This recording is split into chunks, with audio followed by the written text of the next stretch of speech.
দ্রুত এগিয়ে আসছে দাবানল। ভয়ার্ত যুক্তরাষ্ট্রের ক্যালিফোর্নিয়া অঙ্গরাজ্যের লস অ্যাঞ্জেলস শহরের বাসিন্দারা ছুটছেন নিরাপদ আশ্রয়ের সন্ধানে। তড়িঘড়ি করে যাওয়ার জন্য নিজেদের গাড়ি পেছনে ফেলে ছুটছেন তারা। দাবানলের ঘটনায় প্রাণহানির ঘটনা বেড়ে 5 জনে দাঁড়িয়েছে। আহত হয়েছে কয়েক ডজন মানুষ। হাজারেরও বেশি ঘরবাড়ি ধ্বংস হয়েছে।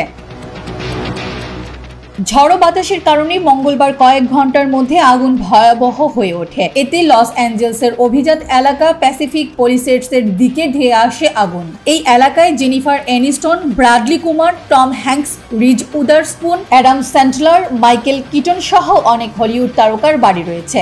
শহরের পশ্চিম দিকের বসতি ঘিরে আগুন এগিয়ে আসায় 30,000 মানুষকে নিরাপদ আশ্রয়ে সরিয়ে নেওয়ার নির্দেশ দেওয়া হয়েছে। ক্যালিফোর্নিয়ার মালিবু শহরের সীমান্তবর্তী প্যাসিফিক পলিসেডস এলাকার এক পাশে সান্তা মনিকা পাহাড় এবং অন্যদিকে রয়েছে প্রশান্ত মহাসাগরের সৈকত। উপকূল ধরে যে মহাসড়ক গেছে সেটি শহর থেকে বেরোনোর প্রধান পথ।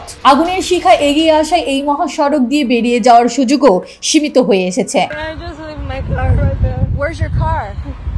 The cop said you have to leave, and I leave my car right there because.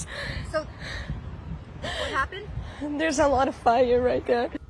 এক বাসিন্দা বলেন, অগ্নি নির্বাপক কর্মীরা লোকজনকে গাড়ি থেকে বেরিয়ে আসতে বলছেন, কারণ দমকা হাওয়া সহ আগুনের শিখা কখনো কখনো ঘন্টায় 160 কিলোমিটারের বেশি গতিতে ধেয়ে আসছে। মহাসড়কের একটি এলাকায় গাড়ি রেখেছেন বহু মানুষ। সেদিকেই আগুন আসছে বলে মার্শা জানান।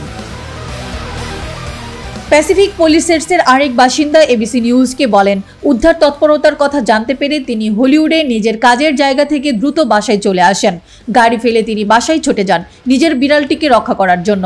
যখন নিরাপদ এলাকার জন্য ছুটছিলেন সে সময় জ্বলতে থাকা পাম গাছের একটি টুকরা তার উপর এসে পড়ে। সিরাজা মনিরা, ঠিকানা নিউজ, ডেস্ক রিপোর্ট।